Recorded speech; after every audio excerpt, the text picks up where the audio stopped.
नमस्कार दोस्तों, today knowledge YouTube channel पे आपका एक बार फिर से स्वागत है। इस वीडियो में हम दिसंबर 2015 का जो नेट जेआरएफ का एग्ज़ाम हुआ था उसका सेकंड पेपर कर रहे हैं।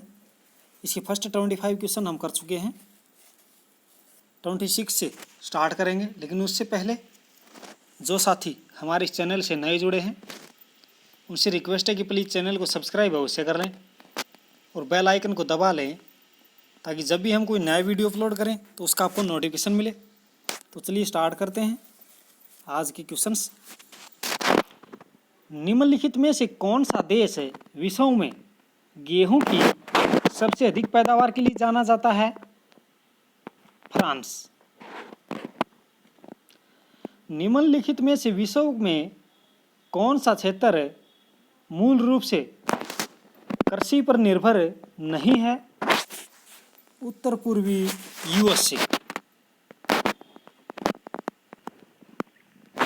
नीचे दो कथन दिए गए हैं, अभिकथन ए और दूसरा कारण आर के रूप में दिया गया है। नीचे दी गई कूट से हमें सही उत्तर चुनना है और हमारा अभिकथन है कि भारत में कृषि और संबंध क्रियाकलाप रुद्ध प्रतीत होते हैं। कारण भारत के सकल घरेलू उत्पाद में कृषि और संबंध क्रियाकलापों का अंशदान धीरे धीरे कम हो रहा है। तो इसमें ए और आर दोनों सही हैं और आर ए की सही व्याख्या नहीं करता है। थ्योरी ऑफ इंटरवीनिंग अपॉर्चुनिटीज का प्रतिपादन किसने किया था? एस्टोफर ने। महासागर शक्ति पर आधारित भू राजनीति की अवधारणा किसने प्रतिपादित की थी? अम्टी महान ने।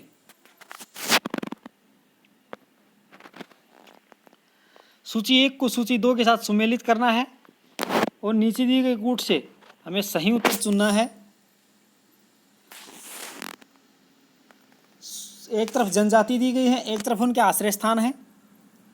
लास्ट जनजाति आश्रय स्थान सिजदा, बद्दू जनजाति का निवास स्थान आश्रय स्थान कह लीजिए निवास स्थान खैमा, पैटू जनजाति का रीड हट और खिरगिज जनजाति का कस्ताव।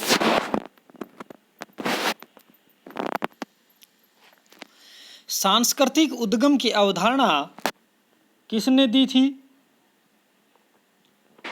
C.O. सावर ने, यानी कि कार्ल ओ सावर ने दी थी सांस्कृतिक उद्गम की अवधारणा। निम्नलिखित में से कौन सा स्थलबद्ध राज्य नहीं है? लातविया। लातविया स्थलबद्ध नहीं है, जबकि बोलीविया, चाड और मैसेडोनिया ये स्थलबद्ध राज्य हैं। सूची 1 को सूची 2 के साथ सुमेलित करना है और नीचे दिए कूट से हमें सही उत्तर चुनना है। सूची 1 में जनजाति है, सूची 2 में उनसे संबंधित राज्य है। सूची 1 में जनजातियां हैं, सूची 2 में राज्य हैं। जारवा जनजाति कहाँ पाई जाती है? अंडमान एवं निकोबार में। कुकी मणिपुर की जनजाति है। थारू उत्तर प्रदेश की और गोंड मध्य प्रदेश के निवासी हैं। सूची 1 को सूची 2 से सम्मिलित करना है नेक्स्ट क्वेश्चन में भी। इसमें सूची 1 में भूगोल शास्त्री दिए गए हैं, सूची 2 में उनसे संबंधित सिद्धांत दिए गए हैं। फिल्बरिक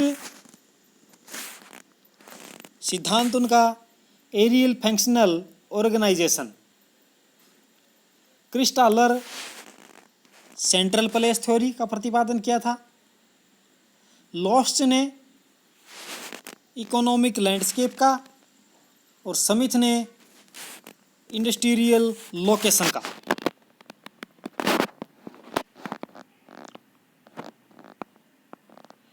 निम्नलिखित में से किन आयामों को आप विकास के सूचक और भारत की समावेशी विकास और क्षेत्रीय असमानता को मापने के लिए संयुक्त सूचकांक मानते हैं, तो इसमें संयुक्त सूचकांक हो जाएगा आर्थिक विकास, आधारभूत सुविधाएं और सामाजिक विकास।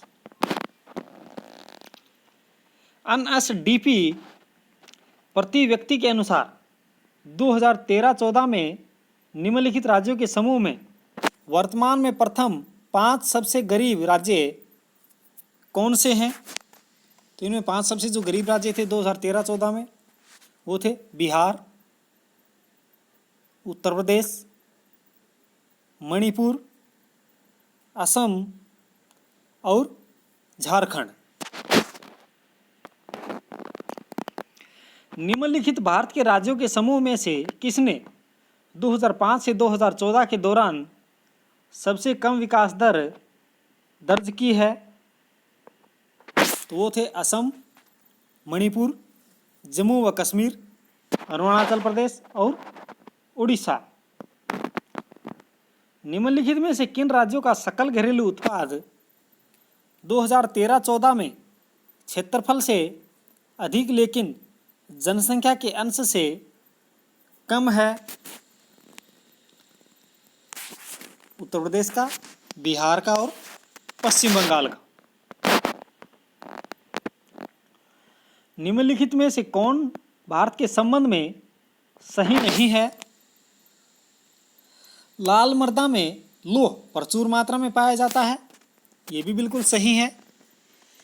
काली मृदा में फास्फोरस, नाइट्रोजन और जैविक पदार्थ प्रचुर मात्रा में पाया जाता है, ये गलत है। जलोढ़ मृदा में पोटास पर्याप्त मात्रा में होता है, लेकिन इसमें फास्फोरस काफ़ी कम मात्रा में होता है, ये सही है। और लाल मृदा दलहन और मोटे अनाजों की पैदावार के लिए उपयुक्त होती है, ये भी सही है। जम्मू एवं कश्मीर में कौन सी प्रमुख नदी प्रवाहित होती है? सिंधु नदी।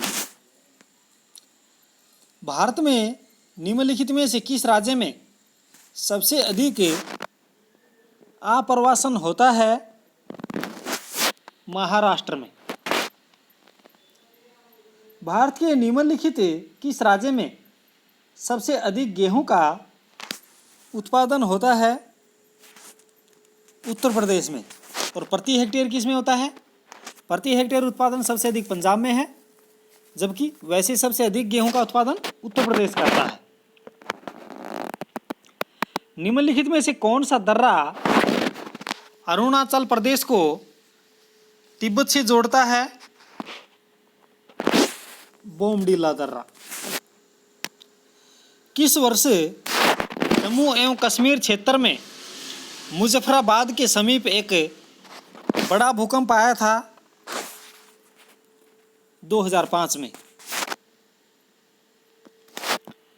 सूची 1 को सूची 2 के साथ सुमेलित करना है। सूची 1 में प्रकाशन का वर्ष दिया गया है, सूची 2 में उनसे संबंधित पुस्तकों का नाम है। 1907 कौन सी पुस्तक प्रकाशन हुई थी?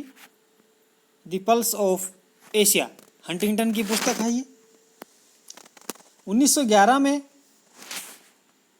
इन्फ्लुएंसेस ऑफ ज्योग्राफिकल इन्वायरमेंट, कुमारी एलन चर्चिल सैम्पल की पुस्तक है।